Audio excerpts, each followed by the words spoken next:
स्वागत है आप सभी का learn and fun class 9th के हमारे इस चैनल पर। और आज की क्लास में हम लोग हमारा जो चैप्टर था बच्चों द फ्रेंच रेवोल्यूशन उसको करने वाले हैं कंटिन्यू। तो लास्ट क्लास को भी रिवाइज करेंगे कि क्या क्या हमने पढ़ा था ताकि आप लोग कनेक्ट कर सको। और आज की क्लास में भी हम बहुत ही इंटरेस्टिंग सा टॉपिक पढ़ने वाले हैं जिसका नाम है the outbreak of the revolution. तो यार अभी तक ना हम लोगों ने बेसिकली फ्रेंच सोसाइटी के बारे में जाना है कि फ्रेंच समाज किन हालातों से गुजर रहा था, वहां पे क्या क्या चल रहा था।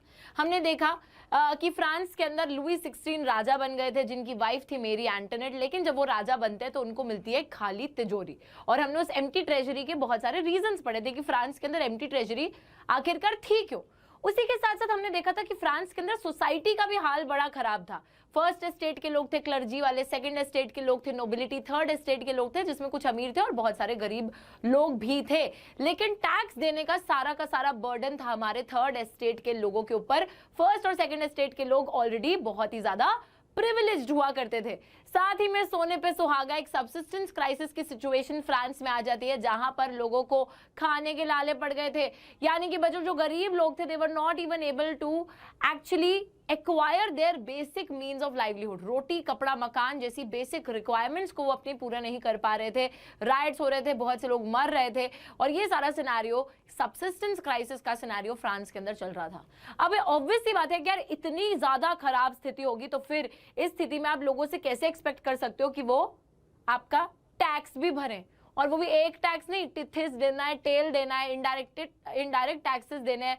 साथ ही में फ्यूडल सिस्टम चलता था जहां पर आपको फ्यूडल लॉर्ड के लिए जो वो कहीं करना पड़ता था। ठीक है, तो ये जो सारी चीजें हो रही थी इस पूरे सिनेरियो में बच्चों जो एक्सप्लॉइट हो रहा था वो था थर्ड एस्टेट। और थर्ड एस्टेट में भी specially the pageants, the people who were the poorest, the peasants, all right, those people were the most exploited members of the society. अब इतना ज्यादा गुस्सा है, इतना सब हंगामा है और यहाँ पर एक और चीज आ जाती है। यहाँ पर एक और चीज क्या आती है, हमारे पॉलिटिकल फिलोसोफर्स आ गए। ठीक है, अब जो पॉलिटिकल फिलोसोफर्स यानी कि ये जो सारे फिलोसोफर्स थे इन्होंने अपनी अपनी थ्योरीज दी थी। अभी तक क्या होता था कि फ्रांस के अंदर जैसे मोनार्की का रूल चलता था, राजा का एक एब्सोल्यूट रूल चलता था जहां पे राजा अपनी मन मर्जी से कुछ भी कर सकते थे और लोग जो है चुपचाप उनकी बात वगैरह मान भी लेते थे। तो बच्चों इस एब्सोल्यूट रूल मतलब चल रहा था, people were also going with it, going with the flow. But अब ना कुछ पॉलिटिकल फिलोसोफर्स आते हैं, कुछ ज्ञानी लोग आते हैं और वो ज्ञानी लोग इन एस्टैब्लिश्ड इंस्टीट्यूशंस, इन एस्टैब्लिश्ड आइडियाज का खंडन करने लगते हैं। वो कहते हैं कि जो चीजें चल रही हैं वो क्यों चल रही हैं, वो गलत है। तो एक तरीके से वो जागरूकता जो है बाकी लोगों में फैलाते हैं।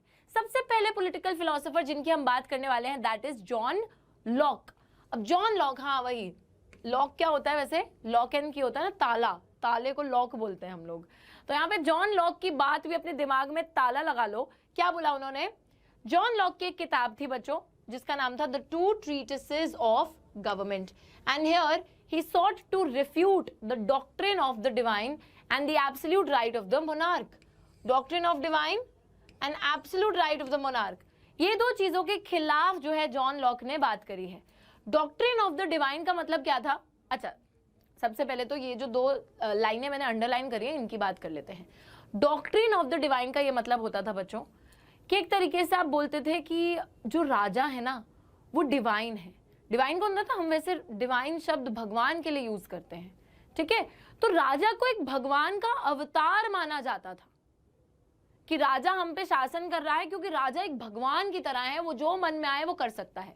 और वही absolute right of the monarch होता था कि एब्सोल्यूट सेंस में मोनार्क का जो मन करे, राजा का जो मन करे वो कर सकता है। लोग वो बातें मान लेते थे क्योंकि लोग एक तरीके से राजा को भगवान का अवतार समझ लेते हैं।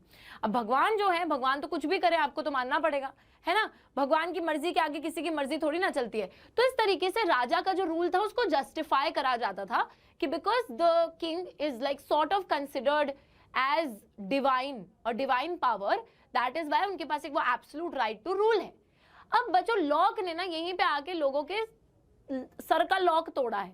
लॉक बोल रहे हैं, लॉक रिफ्यूट करने लगे, रिफ्यूट का मतलब है अगेंस्ट जाने लगे इस प्रॉपर डिविनिटी और एब्सोल्यूट राइट के कंसेप्ट पे। वो कहते कि यार ये सब कुछ नहीं होता, भगवान भगवान, ये राजा राजा, राजा इंसान है। ठीक है, और राजा को कोई हक नहीं बनता है कि वो एब्सोल्यूट तरीके से रूल करे जहां पे वो लोगों की सुने ना और कुछ भी अपनी मनमर्जी का शासन कर सके। तो यहाँ पे उन्होंने इस चीज को रिफ्यूट करा अपनी 2 ट्रीटिसेस ऑफ गवर्नमेंट में। ऑलराइट, उसके बाद इफ वी मूव फॉरवर्ड, यहाँ पे the next thing is Jean Jacques Rousseau. अब जीन जैकिस रूसो भी एक पॉलिटिकल फिलोसोफर है और इन्होंने क्या बोला है जरा उस बारे में भी बात कर लेते हैं। So Rousseau carried the idea forward proposing a form of government that is based on a social contract between the people and their representatives। अब बच्चों, रूसो भी इसी आइडिया को आगे लेकर जाते हैं और वो बोलते हैं कि सरकार होनी चाहिए जो कि लोगों के और उनके रिप्रेजेंटेटिव्स के बीच में एक सोशल कॉन्ट्रैक्ट पे बनी होनी चाहिए। रूसो का सिंपली ये मतलब था बच्चों, रूसो कह रहे थे कि अभी क्या हो रहा है, अभी जो राजा है वो खुद से शासन कर रहे हैं, किसी ने उनको चुना नहीं है। Just because that king belongs to a royal family, तो वो एक हेरिडिटरी रूल जो है वो चले जा रहा है और राजा अपनी मनमर्जी से शासन कर रहे हैं, लोगों ने उनको चूज नहीं किया है। लेकिन यहाँ पर रूसो बोलते हैं कि हमेशा जो आपकी गवर्नमेंट होनी चाहिए ना, वो गवर्नमेंट एक सोशल कॉन्ट्रैक्ट पे बनी होनी चाहिए कि जितने भी लोग समाज में रहते हैं वो सब एग्री करें कि we need to be ruled by our representatives, कि हमें जो है अपने प्रतिनिधियों द्वारा शासन करवाना है।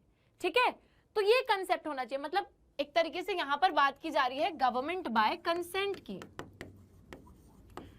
जब लोग खुद से अपने रिप्रेजेंटेटिव्स को चूज कर रहे हैं और उन रिप्रेजेंटेटिव्स को राइट दे रहे हैं कि you can rule over us, जैसे एक डेमोक्रेसी का आइडिया होता है, तो वैसा ही कुछ यहाँ पे रूसो ने आइडिया पुट फॉरवर्ड करा। तो रूसो के बारे में आप हमेशा ध्यान रखना कि रूसो ने एक सोशल कॉन्ट्रैक्ट का आइडिया दिया था। मतलब एक कॉन्ट्रैक्ट है लोगों के और रिप्रेजेंटेटिव्स के बीच में, जहां पे the people are giving the right to the representatives to rule over them. ठीक है, तभी उन रिप्रेजेंटेटिव्स का रूल जस्टिफाइड माना जाएगा क्योंकि लोगों ने उनको चूज करा है। यहां पर तो राजा को किसी ने चूज नहीं करा ना, किसी ने नहीं चुना, वो राजा अपने आप ही रूल करे जा रहा है, शासन करे जा रहा है और जो उसके मन में आ रहा है वो करे जा रहा है। तो that is something Rousseau is also against. Alright, अब जरा तीसरे फिलोसोफर की तरफ चलते हैं जो कि है मॉन्टेस्क्यू। और मॉन्टेस्क्यू ने क्या फिलॉसफी दी है? अच्छा, इनकी शक्लें आप सबने देखी है ना, अभी ये थे रूसो, इससे पहले थे लॉक, अभी आ जाओ तीसरे पे आ जाओ। तीसरे कौन से हैं? मॉन्टेस्क्यू। अब मॉन्टेस्क्यू की किताब का नाम सभी याद रखेंगे, स्पिरिट ऑफ द लॉज। और यहाँ पे मॉन्टेस्क्यू ने एक डिवीजन की बात करी है with in the government between the legislative, executive and the judiciary. पर जो मॉन्टेस्क्यू का आइडिया काफी ज्यादा सिंपल है। सो मॉन्टेस्क्यू यहाँ पे सिंपली ये बोलते हैं कि गवर्नमेंट 3 हिस्सों में डिवाइडेड होनी चाहिए।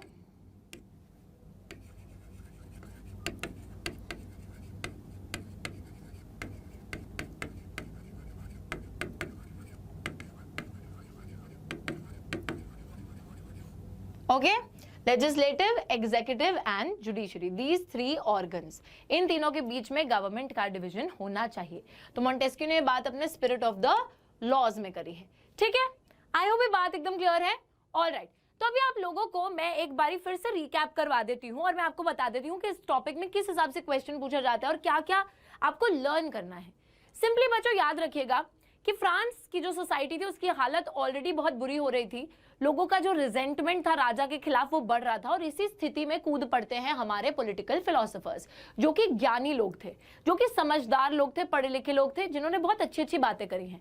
अब यहाँ पर ये जो फिलोसोफर्स हैं, इन्होंने बच्चों जो ऑलरेडी चीजें एग्जिस्ट कर रही थी, जिनको लोग लेते हैं ना टेकन फॉर ग्रांटेड कि हाँ राजा रूल कर रहे हैं, हाँ हम तो मजदूर हैं, ठीक है जैसा चल रहा है वैसा चलने दो, तो लोग ऐसे थे उस टाइम पर। बट जब फिलोसोफर्स आते हैं ना, ये अपनी बहुत सारी धारणाएं देते हैं, बहुत सारी फिलोसफीज देते हैं, जिसके थ्रू ये लोगों के बीच में जागरूकता फैलाते हैं कि जो जैसा चल रहा है वो गलत है, आप लोगों को चीजों को बदलने की जरूरत है। और यहां पर हम 3 पॉलिटिकल फिलोसोफर्स की बात करते हैं जिनका रोल काफी अहम रहा है फ्रांस की सोसाइटी का माइंडसेट बदलने के लिए। सबसे पहले फिलोसोफर जिसकी हमने बात करी थी वो थे जॉन लॉक। और जॉन लॉक ने बोला कि ये जो राजा है इसको आप भगवान समझते हो, राजा को आप समझते हो कि क्योंकि वो भगवान है तो उसके पास एक एब्सोल्यूट राइट टू रूल है कि वो किसी भी हिसाब से राज कर सकता है। लेकिन ये चीज काफी गलत है और उन्होंने इस चीज के खिलाफ अपना ऑपोजिशन दिखाया। उसके बाद बच्चों रूसो ने बोला कि गवर्नमेंट ऐसी नहीं होनी चाहिए कि जिसको किसी ने चूज ही नहीं करा है, सरकार एक सोशल कॉन्ट्रैक्ट पे बेस्ड होनी चाहिए लोगों के बीच में और उनके रिप्रेजेंटेटिव्स के बीच में। और तीसरा आइडिया यहाँ पे मॉन्टेस्क्यू ने दिया। मॉन्टेस्क्यू ने ये बोला कि गवर्नमेंट के बीच में भी डिवीजन होना चाहिए पावर का, पावर शेयरिंग होनी चाहिए, लेजिस्लेचर जो लॉज बनाए, एग्जीक्यूटिव जो लॉज को इंप्लीमेंट करे, जुडिशियरी जो न्यायपालिका हो। तो इस हिसाब से मॉन्टेस्क्यू ने भी अपना आइडिया दिया और इन सभी फिलोसोफर्स के आइडियाज जो हैं लोगों को काफी पसंद आए, क्योंकि इस टाइम पर तो लोग वैसे ही बहुत गुस्सा थे राजा से, तो उनको फिलोसोफर्स के आइडियाज काफी पसंद आते हैं और लोग भी एक तरीके से इन आइडियाज को सुन समझकर डिस्कस करने लगते हैं। जैसे पब्लिक प्लेसेस में, जैसे कोई पान की दुकान पे खड़ा है, जैसे कोई, अब इंडिया में पान की दुकान होती है बाहर, पान वान की नहीं, जैसे कोई नॉर्मली बाहर खड़ा है, ठीक है, चौराहे पे खड़ा है, कोई किसी से मिल गया, हेलो हाय, हाँ जी आंटी जी अंकल जी, और सब जो है आपस में इन आइडियाज को डिस्कस करते थे, ठीक है। और ये आइडियाज फैलते गए और लोगों के बीच में जो जागरूकता थी, जो पहले एक टाइम पे थोड़ी मिसिंग थी, अब वो जागरूकता भी आती गई, ठीक है। तो this was the scenario. Now when we move ahead, यहाँ पर बात आती है आउटब्रेक ऑफ द रेवोल्यूशन की। तो इस पूरे सिनेरियो को ध्यान में रखते हुए बच्चों अब क्या होगा, ऑब्वियस सी बात है ना कि वो घड़ा किसी दिन तो फूटेगा ही। अभी जो है हर चीज इतनी नेगेटिव जा रही है हमारे राजा के खिलाफ, हमारी मोनार्की के खिलाफ, फ्रांस की पूरी सिचुएशन के खिलाफ, कि अभी कब तक कोई इंसान सह लेगा, कब तक कोई इंसान कंट्रोल करके अपनी भावनाओं को बैठ जाएगा, अपनी एंगर को बैठ जाएगा। Some or the other day those people will resent, some or the other day those people will revolt, है ना, दे विल गो अहेड। तो अब क्या होता है, कैसे हमारी जो फ्रेंच रेवोल्यूशन का आउटब्रेक होता है, आउटब्रेक यानी कि कैसे वो रेवोल्यूशन चालू होती है, फूटती है, तो उसके बारे में हम लोग यहाँ पे बात करने वाले हैं। चलिए देखते हैं। So in France of the old regime, 1789 से पहले का जो फ्रांस था, monarch did not have the power to impose the taxes according to his will alone. Rather, he had to call a meeting of the Estates General, which would then pass his proposals for the new taxes. However, the monarch alone could decide when to call a meeting of this body, and the last time it was done was in 1614. अब बच्चों जरा याद करिए पूरा scenario. Louis 16 को मिली है एक empty treasury.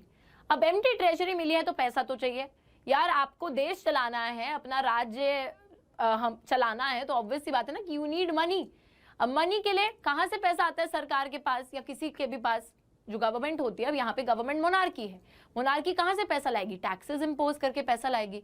पर यार यहाँ पे देखो, ओल्ड रेजिम का जो फ्रांस था, ओल्ड रेजिम का मतलब याद रखिएगा, ओल्ड रेजिम मतलब बिफोर 1789, यानी कि रेवोल्यूशन से पहले का जो फ्रांस था, यहाँ पे जो मोनार्क होता था, जो राजा होता था, उसके पास ये पावर नहीं थी कि वो सिर्फ अपनी मन मर्जी से लोगों पर टैक्स लगा सके, ठीक है।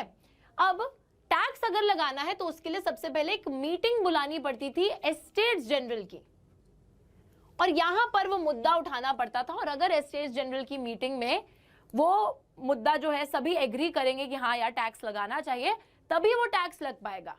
इससे पहले हम देखते हैं कि लास्ट टाइम ये मीटिंग हुई थी 1614 में, ठीक है। और अब जो है राजा मीटिंग करवाएंगे, करवा के गलती कर दी इन्होंने मीटिंग। चलो अब बच्चे पूछेंगे कि मैम एस्टेट्स जनरल क्या है। बच्चों एस्टेट्स जनरल एक बॉडी होती थी जहां पे तीनों ही एस्टेट्स के मेंबर मौजूद थे। अभी देखो मैं आपको बताती हूँ, एस्टेट्स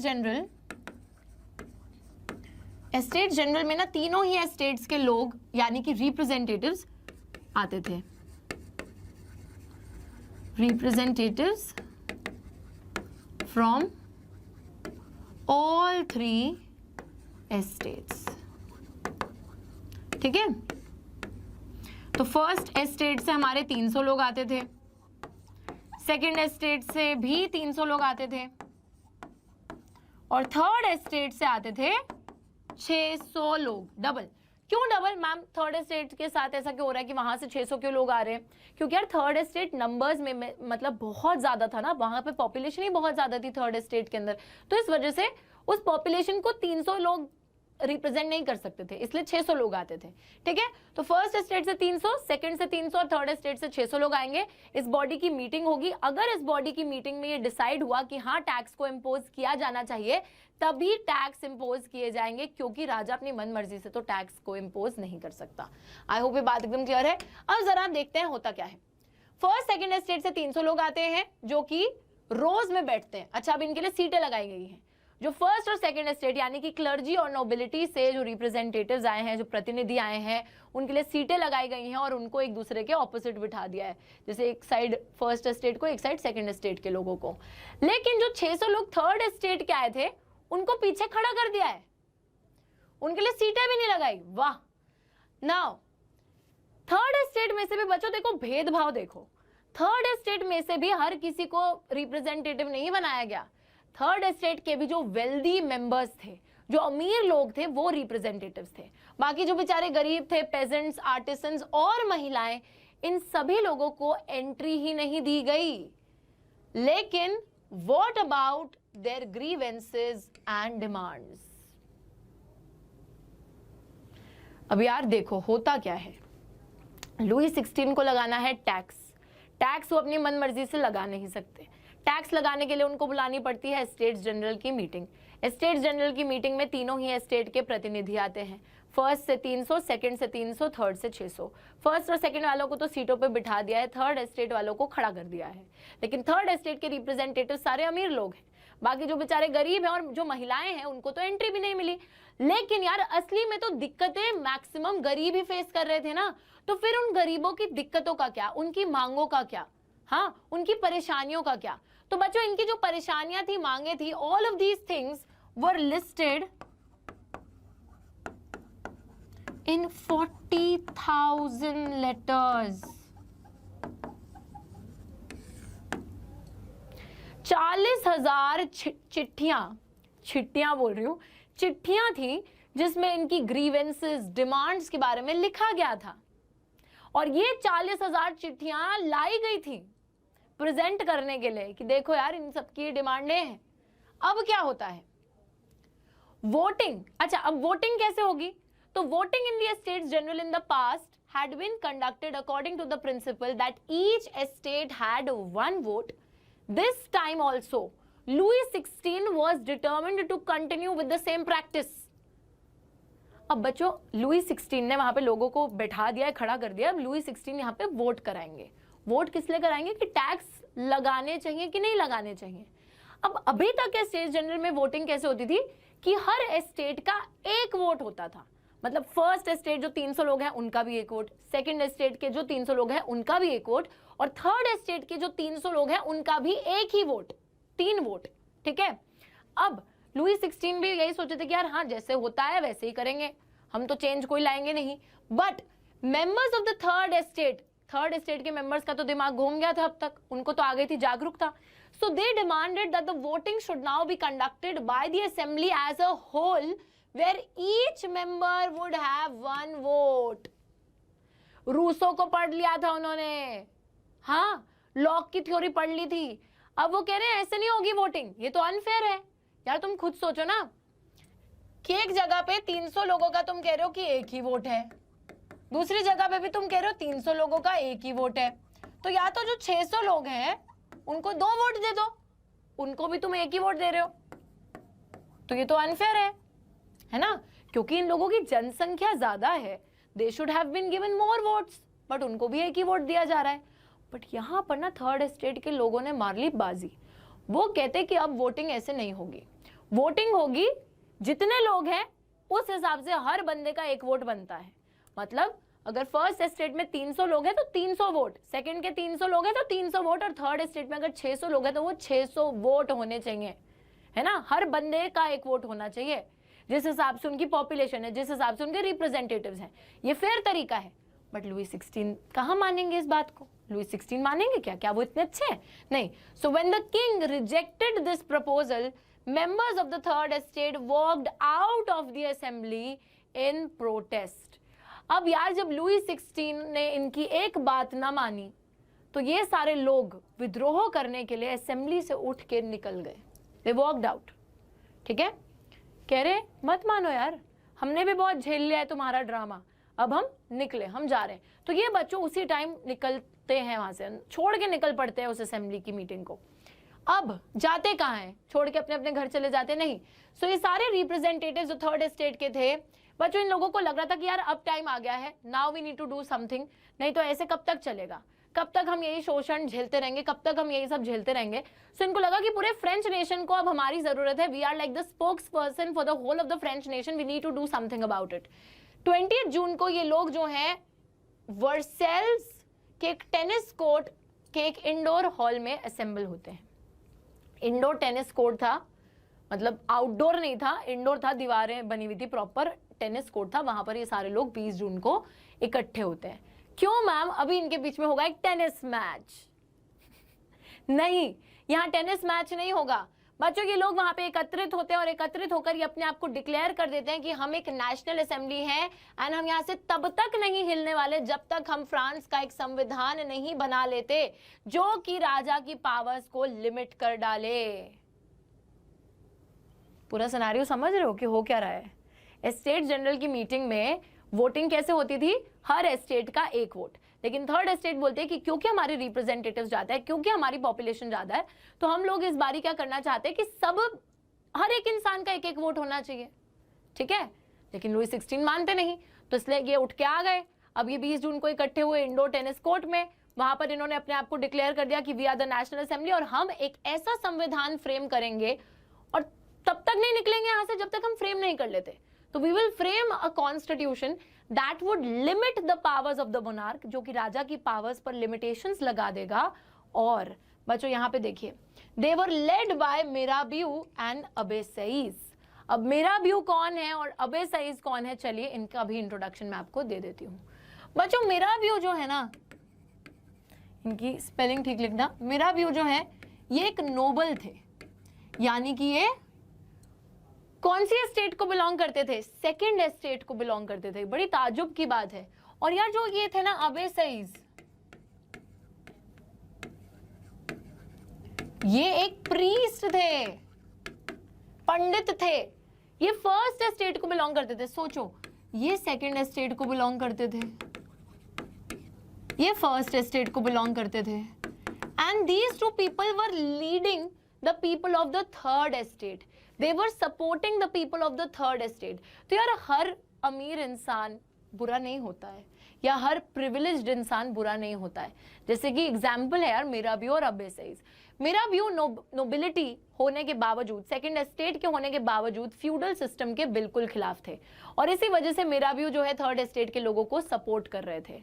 वहीं पर अगर मैं अबेसईस की बात करूं, जो कि एक पंडित थे, एक प्रीस्ट थे, जो फर्स्ट एस्टेट क्लर्जी को बिलोंग करते थे, वो खुद थर्ड एस्टेट के लोगों को सपोर्ट कर रहे थे, लीड कर रहे थे। अबेसईस ने, बच्चों एक इंपॉर्टेंट क्वेश्चन आता है, इन्होंने एक पैम्फलेट लिखा था, what is the third estate. He wrote a pamphlet.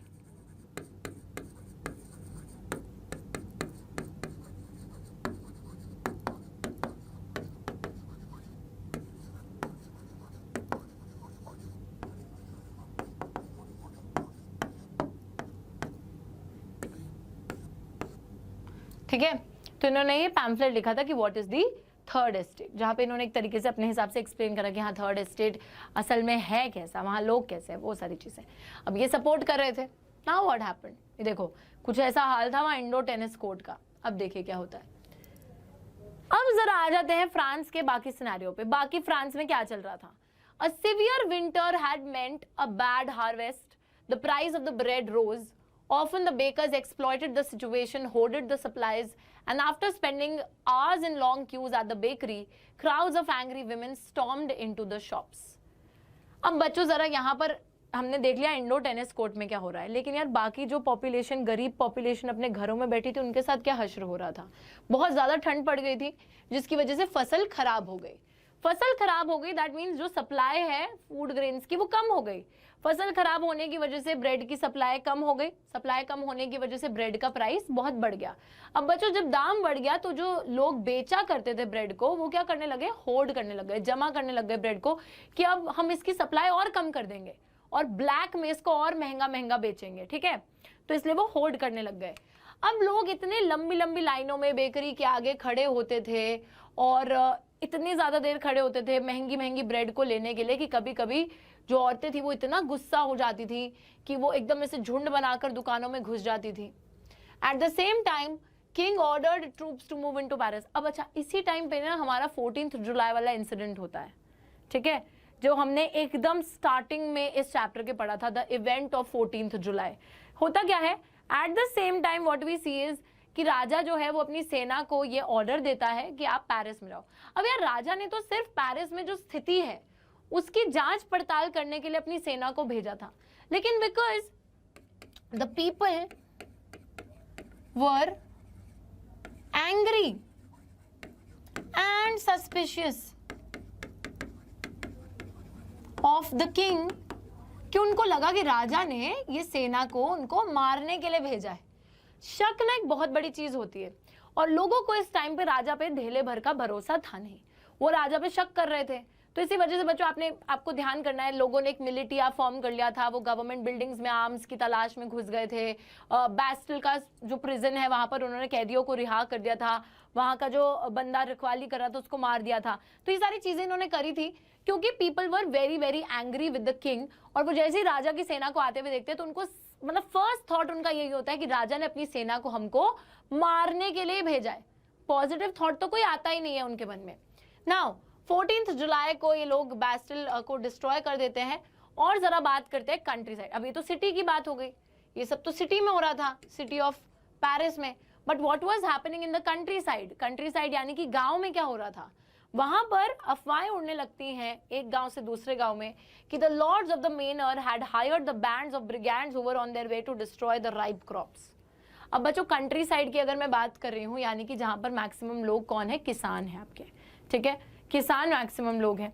अब किसान क्या करते थे, खेती करते थे, ठीक है।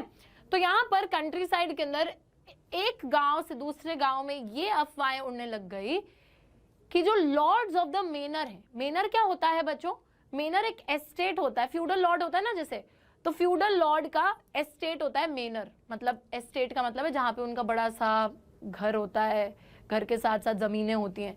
तो लॉर्ड्स ऑफ द मेनर का मतलब है कि जो फ्यूडल लॉर्ड्स थे, ऐसी अफवाह उड़ने लगी कि फ्यूडल लॉर्ड्स ने गुंडों को हायर कर लिया है। बैंड्स ऑफ ब्रिगेड्स का मतलब है उन्होंने गुंडे हायर करे हैं, और ये जो फ्यूडल लॉर्ड्स हैं इनके गुंडे अब आने वाले हैं और हमारी फसल को तहस नहस करने वाले हैं, हमारी फसल को डिस्ट्रॉय करने वाले हैं।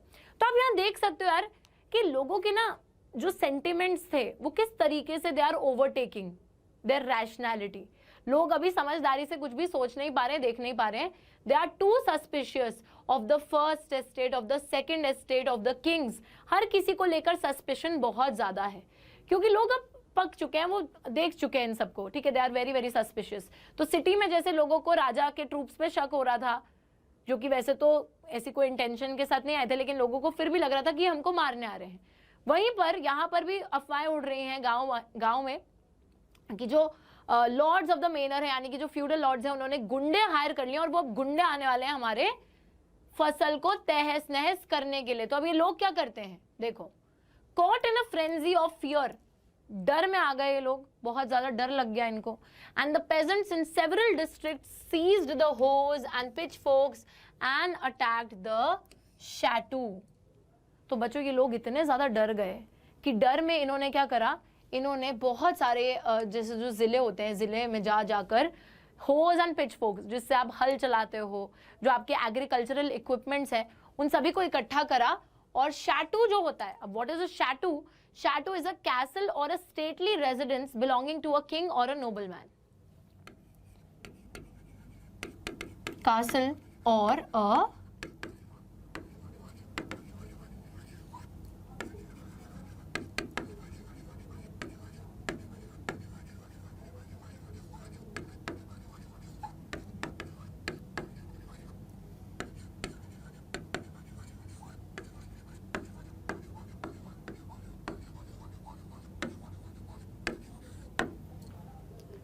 ठीक है। तो इन्होंने क्या करा, they seized the hoes and the pitchforks, यानी कि जो भी इनके पास जो हल वल सारा सामग्री दिख रही है उन सबको ये इकट्ठा करने लगे। और इन्होंने जो शैटू था, यानी कि जो कैसल था, जो स्टेटली रेजिडेंस, मतलब राजा की या फिर नोबिलिटी की जो भी प्रॉपर्टी थी, उस पर अटैक करना चालू कर दिया। जो सेम चीज पेरिस में हो रही थी, वहां पर भी तो लोग यही कर रहे थे ना कि राजा से गुस्से में आकर राजा की सारी जो गवर्नमेंट बिल्डिंग्स है, प्रॉपर्टीज है, उन पर अटैक कर रहे थे। बैस्टिल भी तो वही। बैस्टिल को लोग हेट क्यों करते थे?